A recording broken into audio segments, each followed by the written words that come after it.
10, 9, 8, 7, 6, 5, 4, 3, 2, 1. You on the mic. What up? Is that too loud Sounds now? good. No, that's better. I like it nice and loud, so. Looking forward to your workshop for sure. This is a This is a topic I'm very interested in and passionate about. So hopefully. Nice to meet you, Kane. Yeah, it's nice seeing you too, Maria. I've seen you around in all the town halls, and I think we're in I think you won a Fund 5 proposal, right? No, I wasn't the meeting, but I was only to welcome people. I won Fund 1 and Fund 2. Oh, nice. Excellent.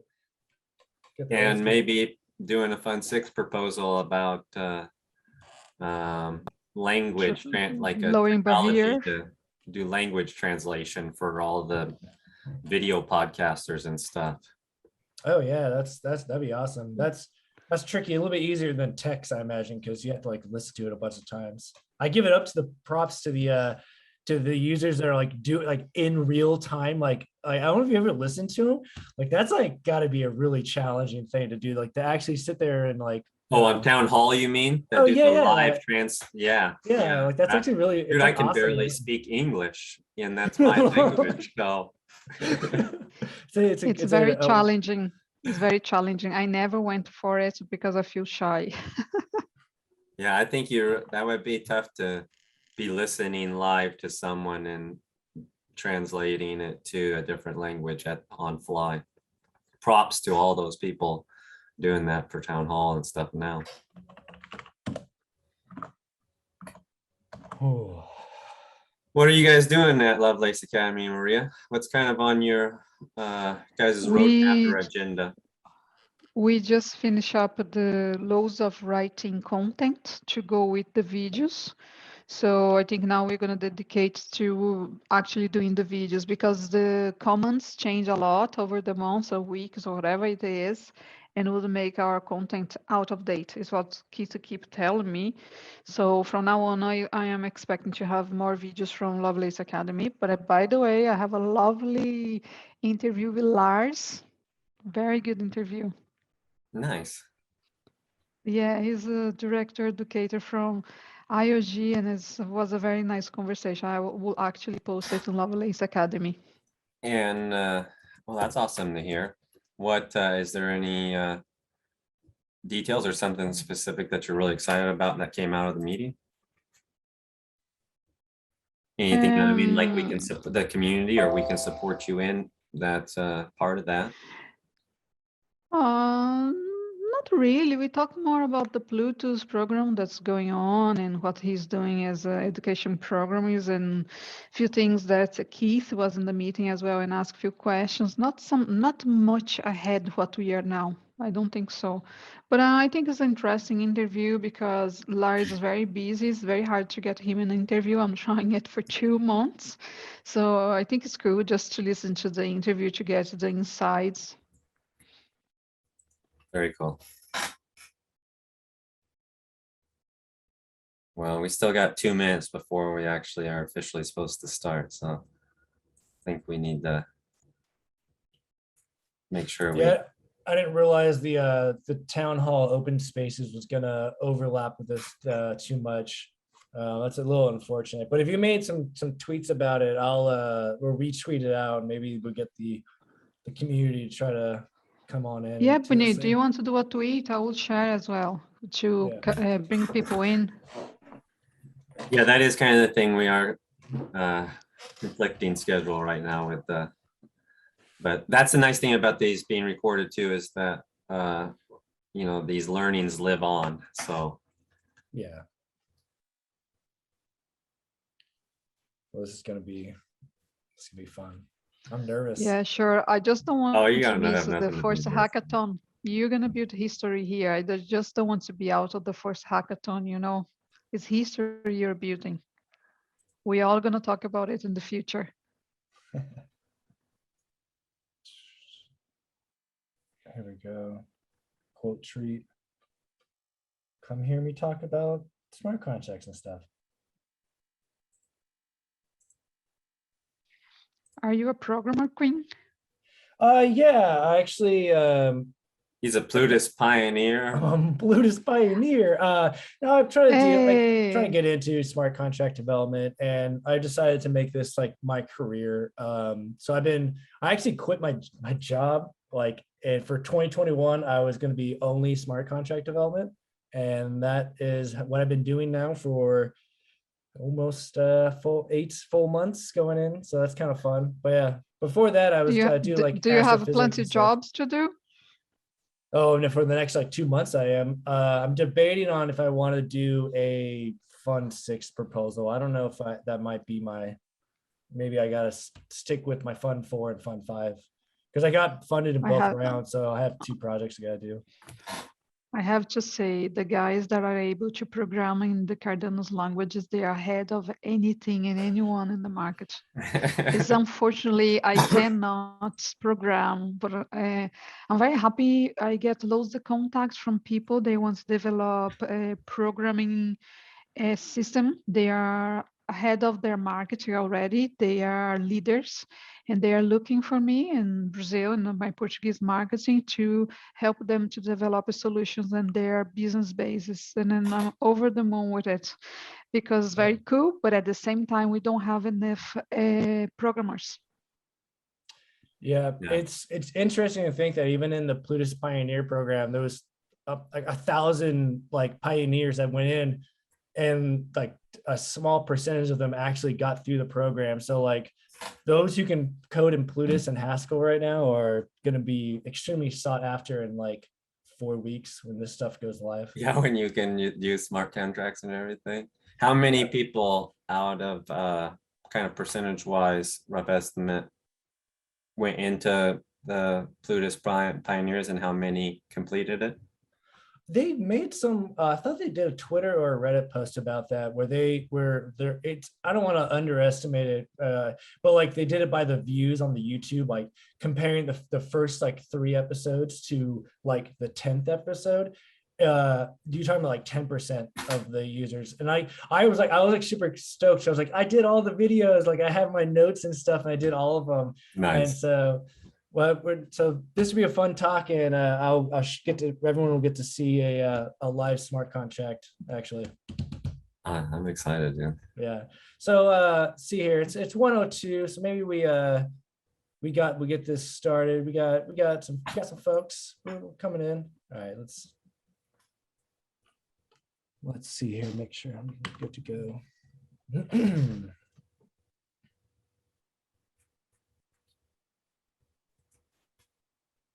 330 got the NFT from cohort 1. Oh, that's a really good way. Yeah. So out of the 1,500 original Plutus Pioneers, 330 actually got the true NFT. Nice. Well, congratulations, dude. I know Yeah, because it's hard work. I have it. I think I found my face in one of those photos because it was like like this massive image made out of everyone's photos that submitted to it. That was actually really cool. All right, so let's get ready. So I'm curious how long this will go, but I'll try to keep the chat open. I love this community photos where I got everybody in groups and etc. It's so cool. Oh yeah, this is cool. All right, I think you should have screen sharing. I got the screen share. I got my voice going. I got my water. All right. Today I'm going to be talking about faucets and smart contracts. And as we know them right now, we're in the Alonzo Purple testnet. So in a very Cardano style, things may change and break, and it probably will be completely different by the time we actually see it.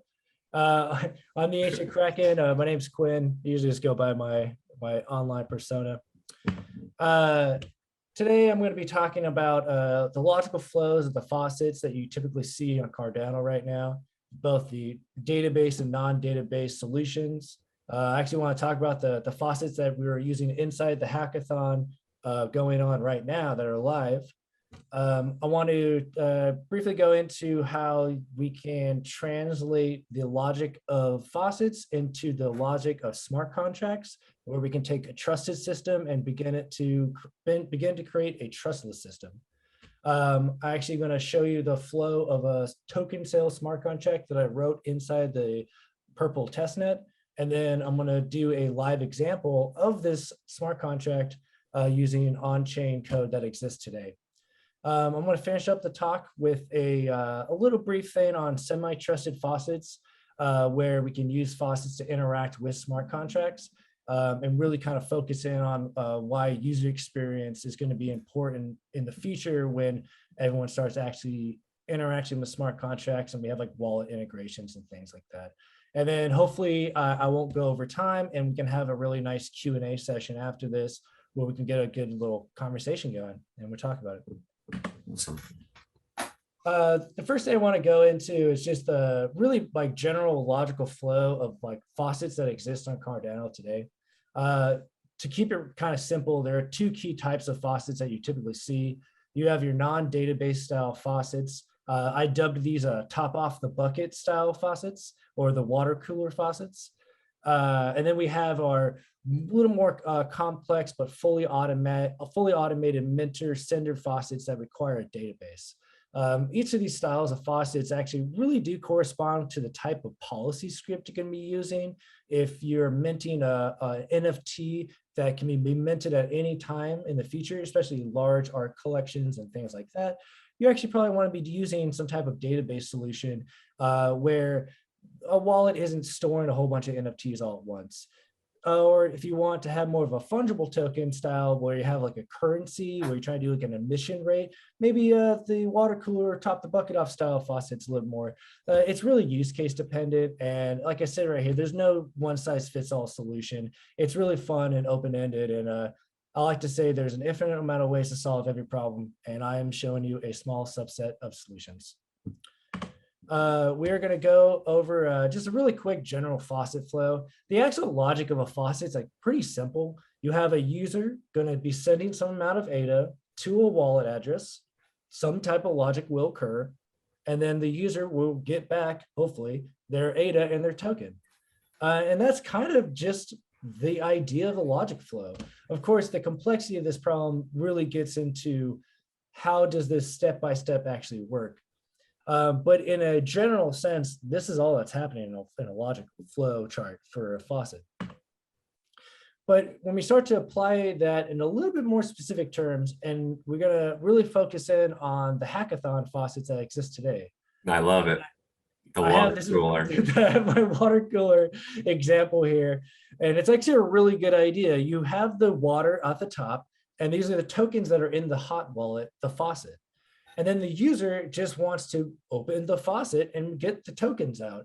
And of course, eventually the water inside this water cooler will run out and needs to be replaced with more tokens.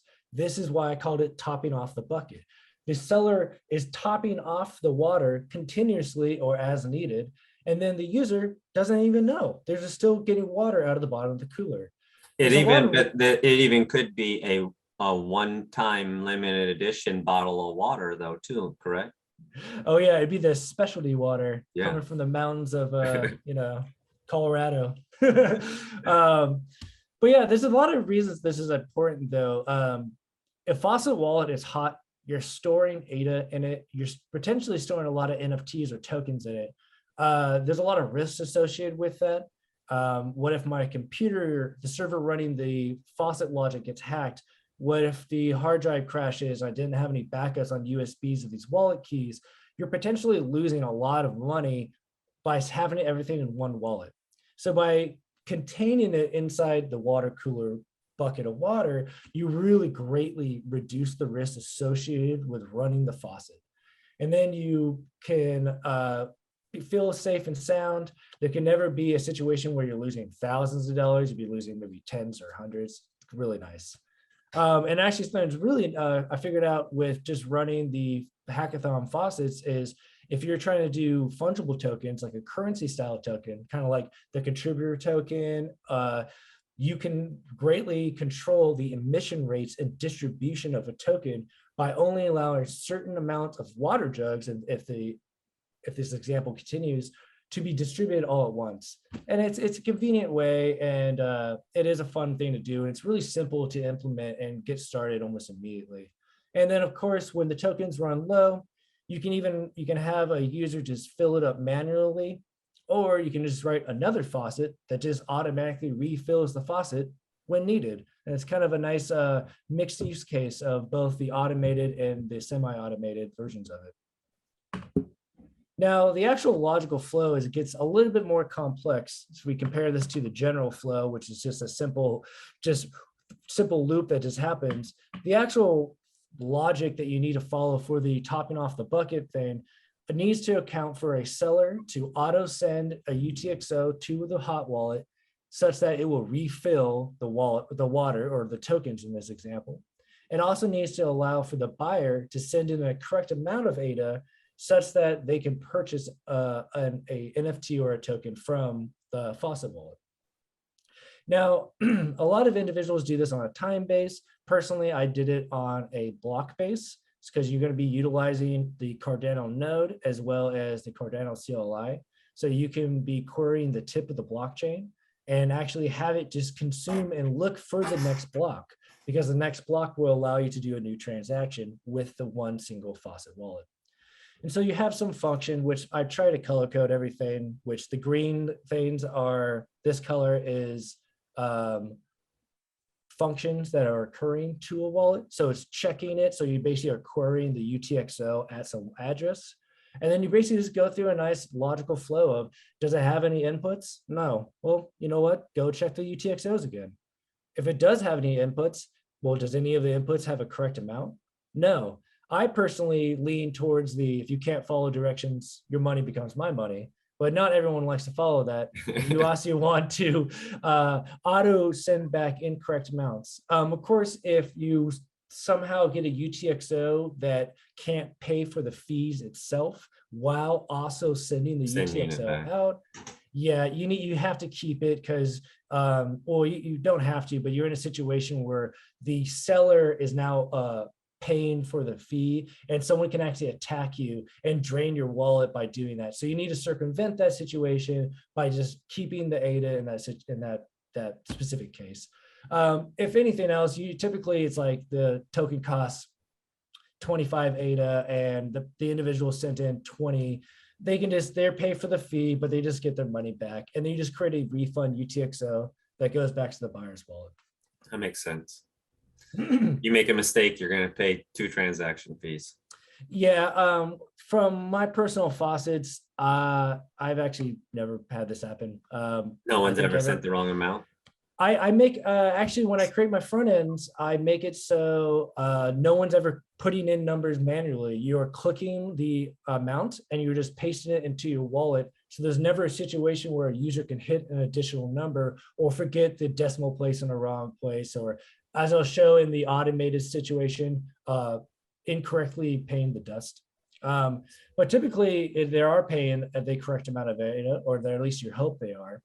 And then you send the correct ADA plus the token inside a new token UTXO back to the wallet, the buyer's wallet, while simultaneously creating a profit UTXO and send that back to the seller's wallet, such that the risk associated with the faucet is always kept at a minimum. We're not storing high and large amount of ADA in a wallet.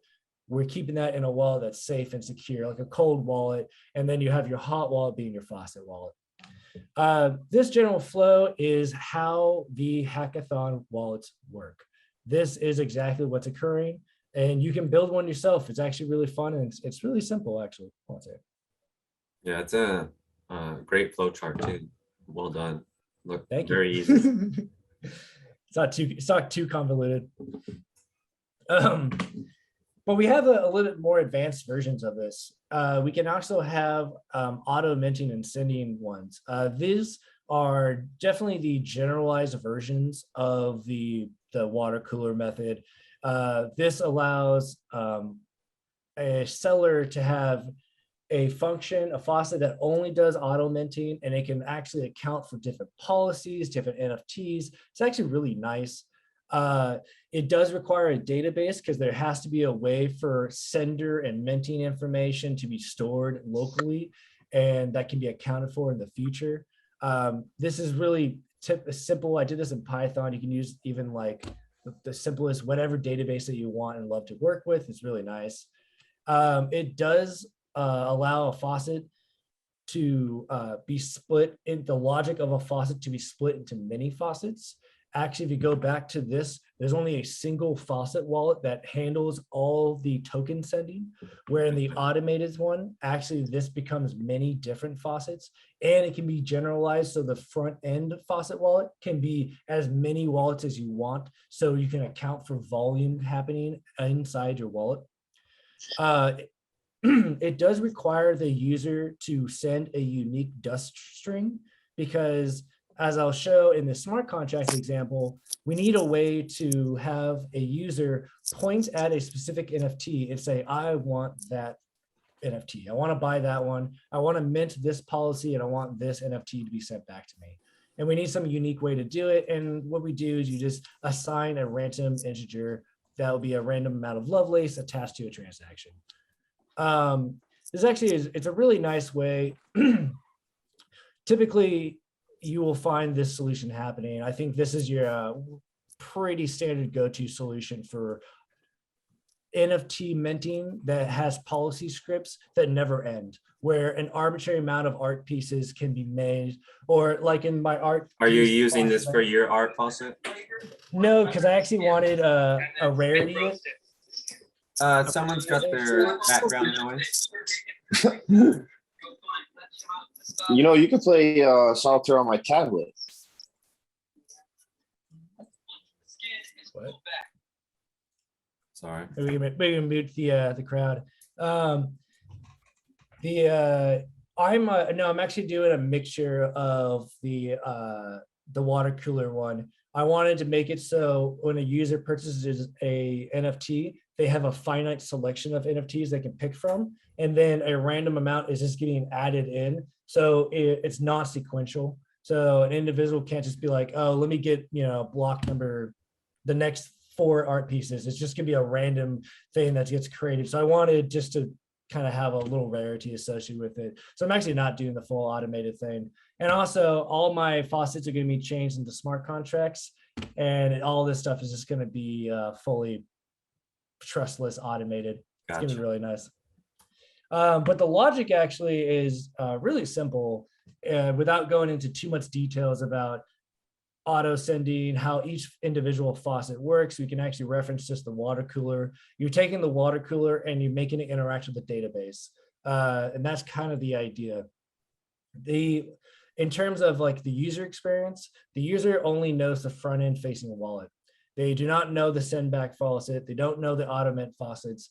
All they know is that there's an address that updates the database, and then in some amount of time, they're going to get their token back after they purchase it. This is really nice though, because you can have a different front end wallet to account for as many users as possible, and you can have it scale infinitely in a really, really nice way. Also, you can have every unique policy be its own entry in the database. And so you can have an auto mint faucet for many different artists, all simultaneously minting different NFTs. And it doesn't have to be one faucet, one token, which is pretty typical for the water cooler one. This is really mix 2 kinds of waters together. And the other, yeah, you can't, you can't because it's stringent. You don't have your you don't mix your soda fountain with your water. Every water is unique. You got your sparkling, your hot water, and your mountain fresh water. Where this is more of like a general thing, and it solely requires on having the local database always being secure. And allows it, and it prevents any user from interacting with the auto mint faucets or spamming it or any type of weird attacks that can occur. It's nice to actually do that. But all these flows, they're all kind of the same idea. They're all the user sending some amount of data to some wallet. Something happens on the wallet side, both maybe on chain and off chain, and then an NFT, basically a token, is then sent back to the user. They're all the same idea, and this translates almost directly to smart contracts, except for one key difference. And the key difference is actually with the collateral. And this is where the as we know it, because maybe this will change with wallet integration. Maybe this will change with how the collateral will be calculated. But now, instead of it being a one-time use transaction, this now becomes a multi-step transaction. And it needs to occur such that the user doesn't lose all their funds by a individual making a smart contract that purposely fails and steals everyone's money. Gotcha.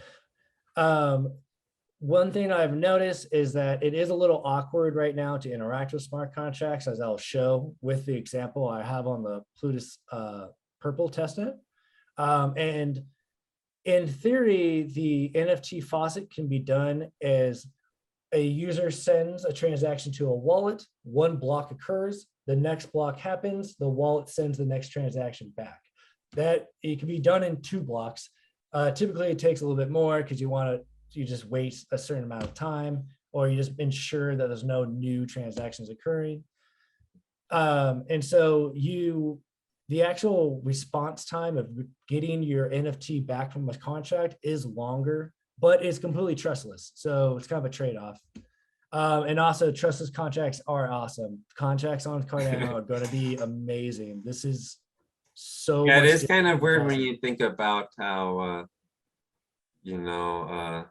dependent contracts are on human intervention or settlement or whatever, right? And if the rules can be obeyed more automatically and streamlined, it will be a game changer for a lot of things.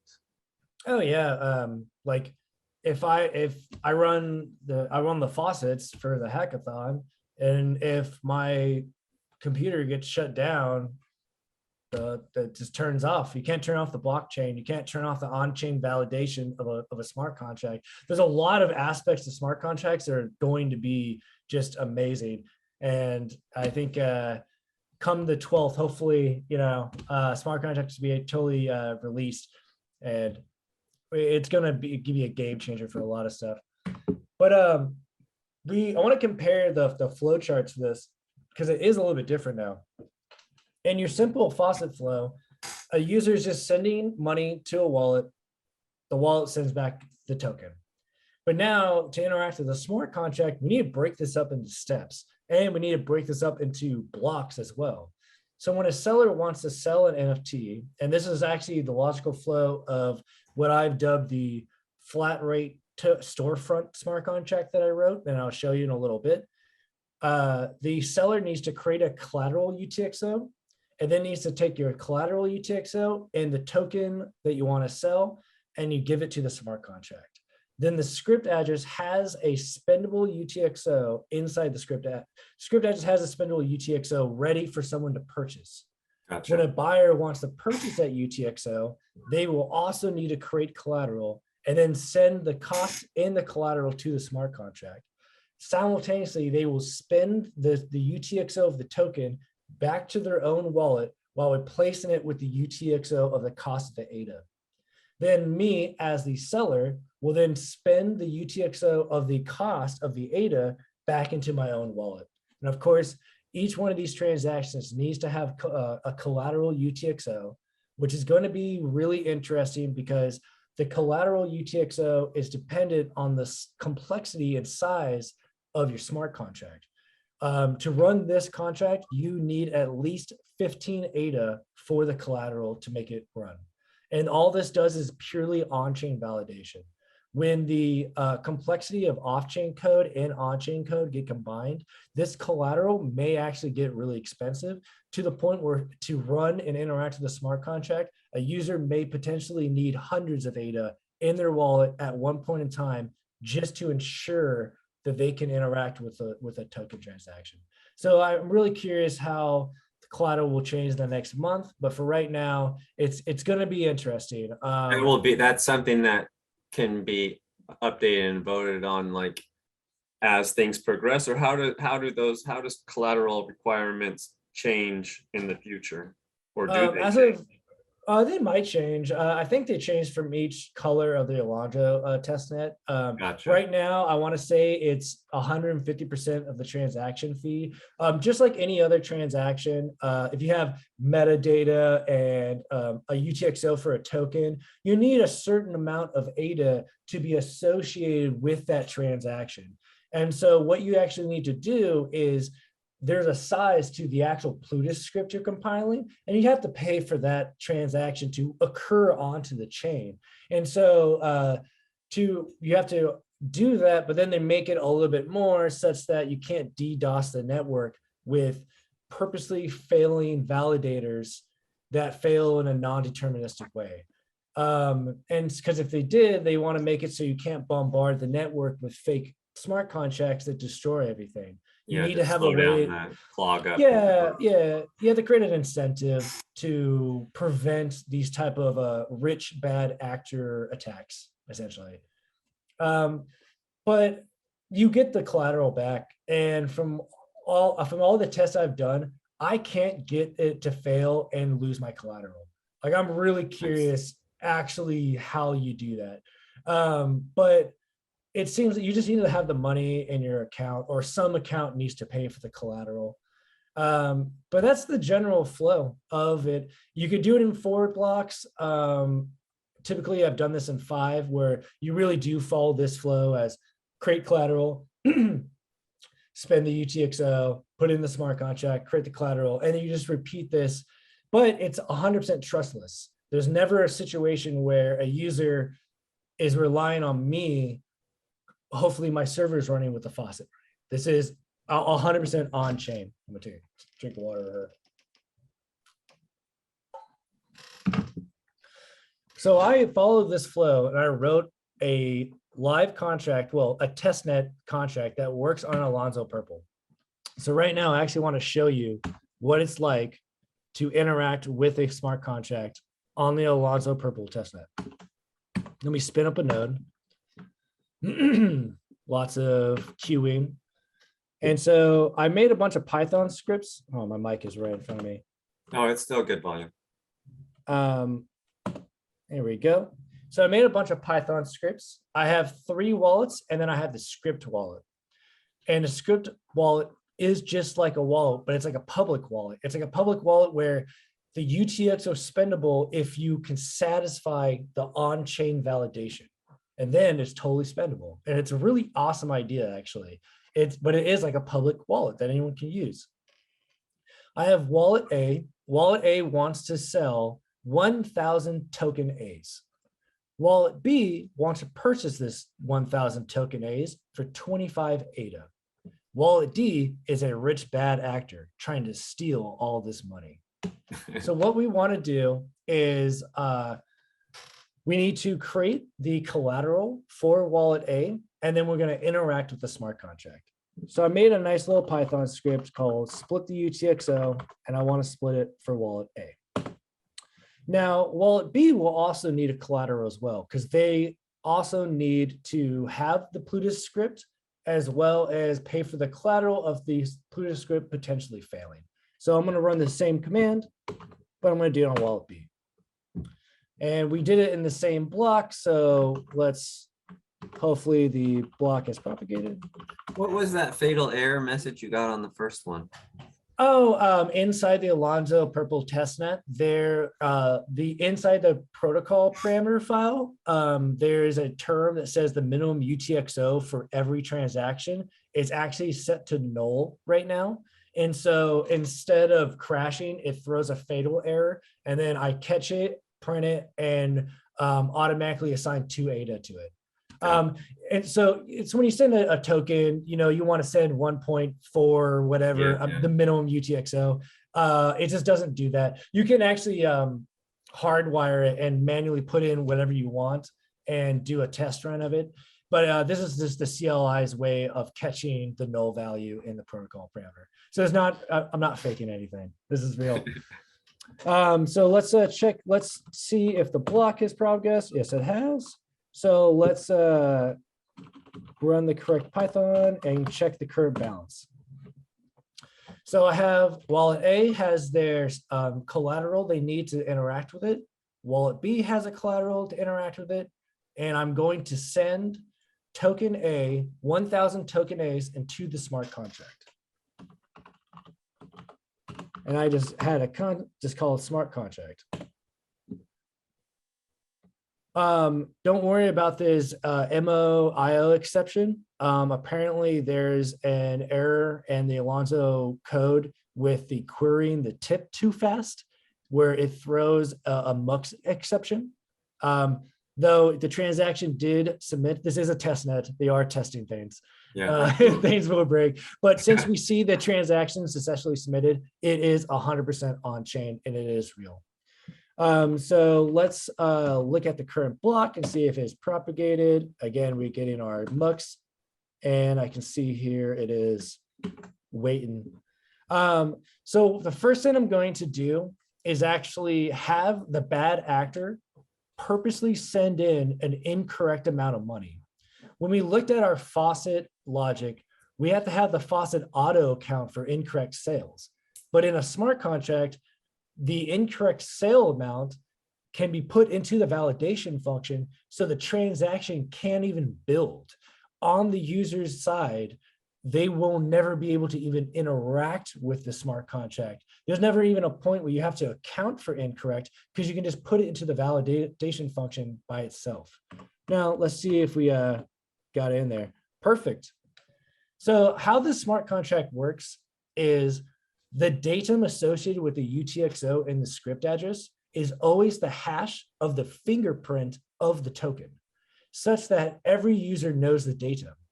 But to unlock and spend the UTXO, the user has to send in either 25 ADA or know the secret redeemer password, which in this case is 42. I didn't make it anything complex. Gotcha. But you would make it like a password, Yeah. something really long and confusing so no one could guess it. But yeah, so then you can allow the seller to always pull their tokens out. Maybe they sent too many in and they wanted to, I didn't want to sell 1,000, I want to sell 100. I need a way to pull my money out. And so you do that with the redeemer. And so it allows a buyer to buy it with ADA, but the seller to pull it back with a redeemer. So now I'm going to run what I called the Python bad actor attacking the contract. This is actually it. This will fail, and it will fail on the transaction build function. You actually can see here, I have a lot of data printing out.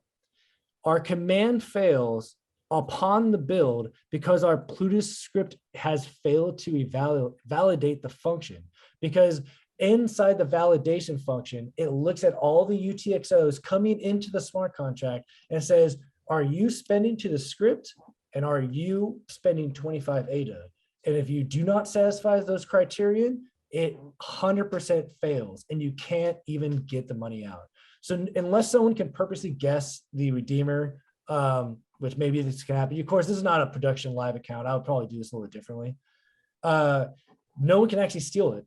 And it's like a perfectly trustless way to have the token exist in a smart contract and have someone actually try to sell it. Yeah, in a safe wallet. And a safe wallet that no one can do. See, the wallet does not spend the UTXO, the collateral upon failed validation. That's not how it fails. And the token still exists in the script address. So let's have token B, wallet B buy the token for 25 ADA. Python retrieve from the contract. Again, we get the minimum UTXO error because we need to pay for the minimum amount of ADA associated with this token, but the transaction submitted. So what this did is the validation function said, hey, you're paying to the script address and you sent me exactly 25 ADA. You are allowed to spend this UTXO of this token back into your wallet. Gotcha. Now, the script address actually holds the profit from the payment, the token sale. So we can check that by seeing if the transaction went through, and it did. You can see here that the hash, the datum hash associated with this payment is the exact same as the datum hash associated with the token sale. This allows both the buyer and the seller to talk about the same thing. So now I want to split the wallet A collateral transaction, which I will do with the split wallet A function. And we'll wait a block and wait for this transaction to occur. Sometimes it happens really quickly. And there we go. There we go. The block already propagated. So now that I have the collateral, I want to retrieve my 25 ADA from my token cell because I am the seller wallet A right now. I want that 25 UTXO, 25 ADA UTXO to be in my wallet and the script balance to be empty. And I could do this by running my Python script that I made called end contract. So now we will have a wallet A with 25 ADA in it, and we will have wallet B with its 1,000 tokens in it. And we could do this with a check balance to see if the block propagated. Oh, it did. Nice. So we have a completely trustless way of selling NFTs or any type of token. I did a fungible token in this example in a trustless way using smart contracts on the Alonzo Purple testnet right now. Nice. And yeah, it's real, it's live. This is gonna happen. There is a way to hack the smart contract actually, because off-chain code doesn't exist yet. So there's a way to trick the output UTXO where instead of sending it to the script address, you send it to yourself with a fake redeemer. And because there's no off-chain code, just look at what the user's wallet is building. You can actually fake the smart contract. It's called the Plutus applications backend. When that exists, there'll be a function that just accounts for that, and then the whole thing just gets. How far is that, do you think, from coming out that Plutus backend application? They say it's in development now. We got 4 weeks into the suggested September 12th release. It needs to exist. Certain logic doesn't actually work. Like this is a token sale, but there is a way to like hack it. And the off-chain code has to exist such that these type of really simple hacks can't even exist anymore. Because it's basically, you don't send it to the script as is. You send the 25 ADA to you, but the script, the validator is like, oh, you sent me 25 ADA. It totally works. But you didn't actually, it just looks at the value of the UTXO and not the public key associated with that, with the UTXO itself. But the idea though is this is a real live working. If you ever wondered how smart contracts are going to work on Cardano, you just watched one live, fully functioning on the testnet. Yeah, with the Plutus backend application, it wouldn't be. It's hackable. It's just because that's not in testnet right now. Yeah, it does create a entry point. It is. It's a pure. If you've been in the Plutus Pioneer program, this code will look very familiar to you. This is the Haskell code that compiles into the Plutus script. There is no endpoints because there's no Plutus applications backend. It's purely an on-chain validator function. One curious thing to this is every time a user interacts with a smart contract, they have to have the compiled Plutus script, which I don't know if you've ever seen the compiled Plutus script. This is what it looks like, just to show you the craziness of this. I think a really good way to promote decentralization would be maybe having a smart contract produce an NFT of the Plutus script, and then a user is sent that NFT so they can look at the metadata, copy and paste that metadata into a Plutus script file. And then upon using the smart contract, they send that NFT over containing the Plutus script such that it's burned. And then you have like a full ecosystem where there's no one storing the Plutus script data. It's purely on chain and it exists in a decentralized way. Because if you don't have the script, you're not interacting with the smart contract. And so it will be interesting. But this is like brainstorm ideas about in the future about how potentially this could actually work. Because it's a fun idea and this is kind of awesome. Very cool. Well, let's if you want to take your screen down, I'm sure there's probably some questions. Or were Oh, you done? yeah. I'm sorry. No, you. I have like a really quick vein about the semi-trusted smart Yes, contracts. please continue. I'm sorry. No, that's all right. Depending on how wallet integration occurs, faucets may not go away. If the collateral transaction and the payment transaction can't be combined in a certain way with whatever wallet integration occurs in the future, faucets is always going to exist because it will automate the user experience such that the user doesn't have to do two transactions. The faucet does two transactions. And from the user's experience perspective, all I'm doing is sending ADA to one address and everything's automated. So that's all I was going to say is I wouldn't throw the faucet idea out the window. It actually may continue. No, I think so. I think faucets are going to be around for a while. And just like you mentioned, there's a certain ease that they bring. Sure, you maybe lose part of that trustless aspect, but if it's a faucet from a trusted player anyways, Yeah. then it really can maybe make the transaction fees lower overall, and that a little bit more seamless just for someone trying to get a token.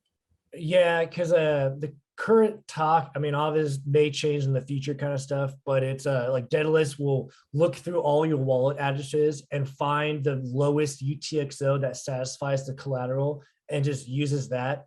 But there are situations where you only have a single UTXO of all your funds. And it's like, what happens when the smart contract fails and you just lost like thousands of ADA, even though you just wanted to buy a 20 ADA token? And so it's like, don't throw it out the window. This idea that the faucet can split and then send the payment to the NFT, send the payment to the smart contract. It may not be that crazy of an idea, and it might be a pretty legitimate way to actually interact with smart contracts. But that's all I actually want to say. And thank you for doing this. Well, thank you. Yeah, that was awesome, brother. I appreciate it, Quinn. Yeah, problem. Get some Q&A if you want to open up the chat for anyone. Yeah, feel free to unmute yourself. I'm trying to make sure. I don't know if I can do it. I thought there was like a global one. There's a mute all, but there's no unmute all. Any questions or feedback from Quinn? Let's see. What's a good configuration for development machine to do Cardano smart contracts? Crypto Steph. So what I have found is having actually locally running a Plutus playground. So you can just do, that allows you to actually interact with off-chain code and on-chain code, because testnet is pure on-chain right now.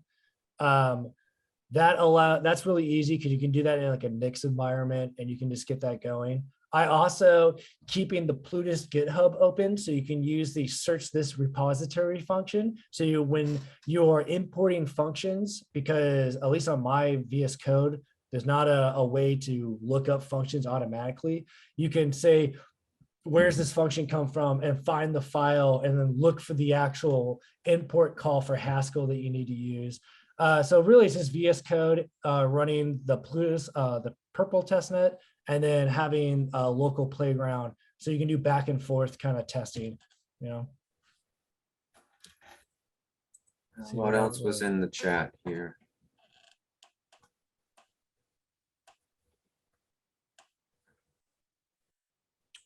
What are you trying to create, crypto? Steven? Had a question about getting help developing something. What was it that you were working on?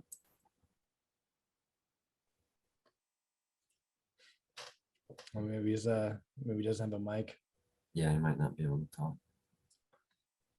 I thought I was going to talk for too long. I think I talked to the perfect amount. No, man, that was a great presentation. I have an idea of a portal. Cool. Well, I have a few things that, so I've been thinking about faucets ever since we worked on the ones for the hackathon. And,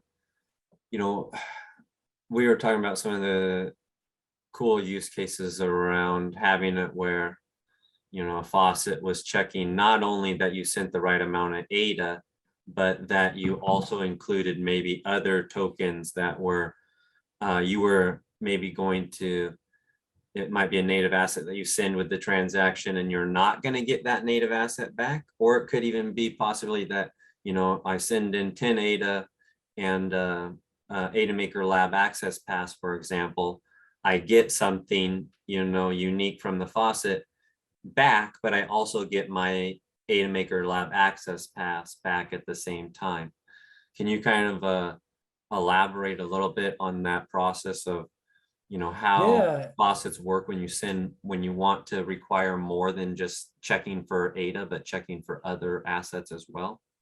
It follows the same idea because you're always going to be inspecting the UTXO, and instead of just cutting off your UTXO for just Lovelace value, you just start including other like conditions for other types of styles of NFTs. And this gets really easy when you go into smart contracts because the same idea, the logic applies to it as well. There's going to be a point where you need to look at the UTXO and say, what's the Lovelace value associated with this? What's the native asset value associated with this? And then you would have policy IDs and or maybe hard coded in.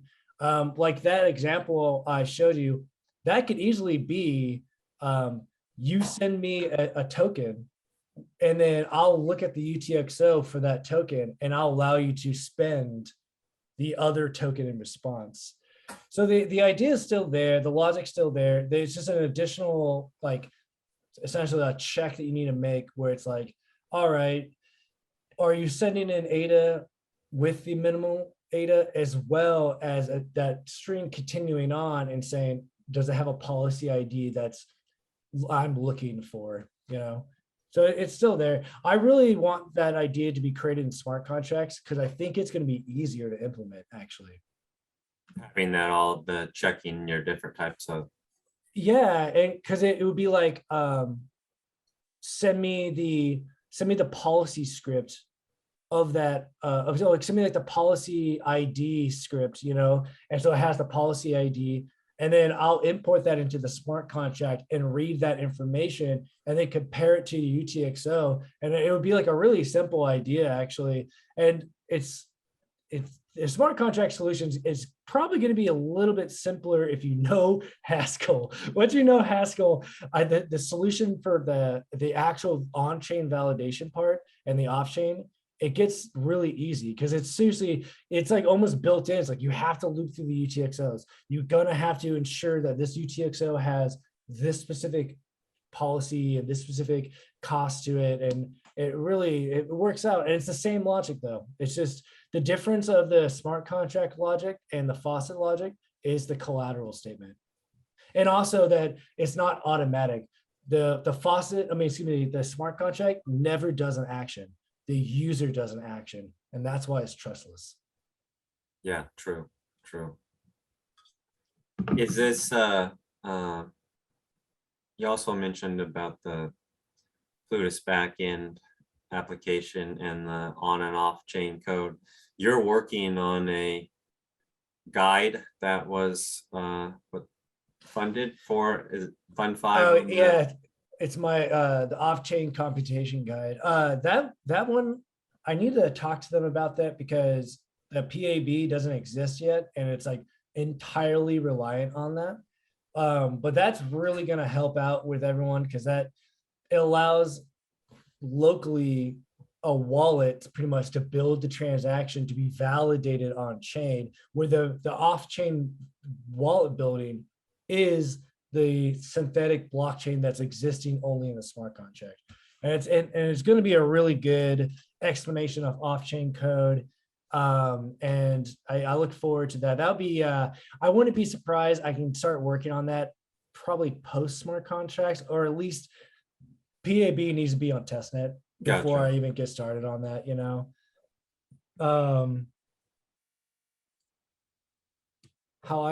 So I'd like to hear how you would sell an NFT that is code for people to further uses of selling and minting NFTs. The idea behind that is whoever wants to interact with the smart contract needs the compiled Plutus script. This either needs to stored locally, maybe on a GitHub, like you just go to my GitHub and download, just clone the repo. It'll allow you to verify the Haskell code. It will have the Plutus script already put in there. That's one way to do it, but that actually relies on a centralized source. This is kind of like the Cardano Foundation's token registry. To represent decentralized data, we're using a centralized source. And it's very strange. So we need a decentralized solution to this. And so one of the ideas I was trying to like thinking about, maybe like contemplating, is making the metadata of an NFT be the compiled Plutus script. So I can send you the compiled Plutus script in a decentralized way that no one owns, or even make it the metadata of a transaction, really, just so someone can have the data and always be able to look for that transaction hash on their own using their Cardano node and their Cardano CLI. So you do never have to rely on any centralized source, and it could be 100% decentralized interaction with smart contracts. Interesting. That's like, I'm still debating on how exactly that's going to work. Because what happens when you compute your Plutus scripts get so large that it can't fit in a transaction, stuff like that. There's like random other edge cases that I need to account for, you know. But yeah, the giving everyone the actual compiled Plutus script is really important. And also, if you look at that Plutus script, the only way you know it's real is that you take the script, the hash of it, which is the script address, and you compare it with some other centralized source that shows you, yes, this is truly the script address you want to interact with. Nothing is stopping someone from creating a compiled Plutus script that's really confusing to look at, and somehow the user has to interact and notice that this is the real smart contract that I have to interact with. There's going to be some major trust problems that have to be solved in like a decentralized way. Yeah, I got what you're saying. Yeah, kind of just risk management. I wouldn't be surprised they handle it like the token registry, where the Cardano would just have some officially allowed compiled Plutus scripts that are trusted and are verified, and they actually do work. Because if not, like if I just showed you a random wallet address and it was my Faucet, that like if in my Fund 4 proposal, it allows a locally run way to visualize that token sale as like a React component. Nothing's stopping me from giving you the wrong script address, and there's no way to really like know for sure. And it's really it's an interesting problem to have, but I can see it being like the token registry, where there'll be some community run thing maybe where we're all verify smart contracts, Validating code. yeah, we'll run them on the test net with like fake ADA, and we'll just see if they actually are real and trustworthy, and then multiple users will rate them about how the trustworthiness and stuff, and then those will be inside the usable smart contracts, because no one wants bad stuff, you know. Yeah, that's what just popped in my mind when you're talking about that. It could be very similar to how SPOCRA's a trade association for stake pool operators. There could even be like a trade association for Plutus developers, you know, to have that kind of verification. Oh yeah. Well, that's why I was thinking about the NFT idea, because now I, as a smart contract developer for like logical mechanism and stuff, I have a policy ID. And you know, if you get the compiled Plutus script from my policy ID, it's always 100% good. And so maybe that the NFT solution isn't that all crazy. And it is that's the way to verify that the true author of the code is giving you the actual authentic code. And you do it by creating a unique NFT representing the compiled Plutus script. But I mean, this is, you know, cutting edge research, I guess. Yeah, you're definitely a pioneer. That's a fitting word for sure. The uncharted territory. Yeah, figuring out how to actually write their own smart contracts on the testnet that are functional. I don't know if anyone's done the actual test, a token swap on camera on the real Pluto, the purple testnet. I don't know if that exists. I love it, Maybe. dude. That's awesome. Yeah. Unique for the hackathon. Any we're running up on time, and then I know if anyone wants to keep talking, the next Zoom channel will be open. I'll put that in the link for the brainstorming session for the hackathon. But anyone have specific questions about faucets or the smart contract flow before we wrap up? Questions about life, money Yeah, life in problems, general. relationship problems, anything. It's all good. All right. Appreciate Well, your workshop, man. It was I appreciate informative. you. I learned, you know, even after we set up the faucets, I kind of felt like I was a pioneer in the, you know, the thing, but you know, and that I knew a lot about faucets, but I learned a lot about faucets today. So especially with the workflows and everything. Yeah. If anyone asks for the presentation that I made, I can make a share link or at least release like the flow charts. They're nice to look at. But yeah, Yeah, that would be cool. When I post the video, I could put the link to the presentation. That's a good idea. I'll put it. I'll give it to you there because I can make a link for the lucid charts as well as the presentation. So it'd be kind of a cool thing to post in the video. But yeah, I really appreciate this. I had a fun time doing this, and I thought it kind of worked out real well. Awesome, man. Well, since no one has any questions, I'm gonna wrap up a little early so I can get into the next brainstorming session. Thanks again, Quinn. Appreciate it. Everyone go check out Logical Mechanisms GitHub. There'll be a link in the video as well. And he's got a stake pool. Give him some love. Yeah, I made up a catchphrase. Use your head, stake with logic. I like it. We'll end with that, brother. Thank you, Quinn. Peace. Peace.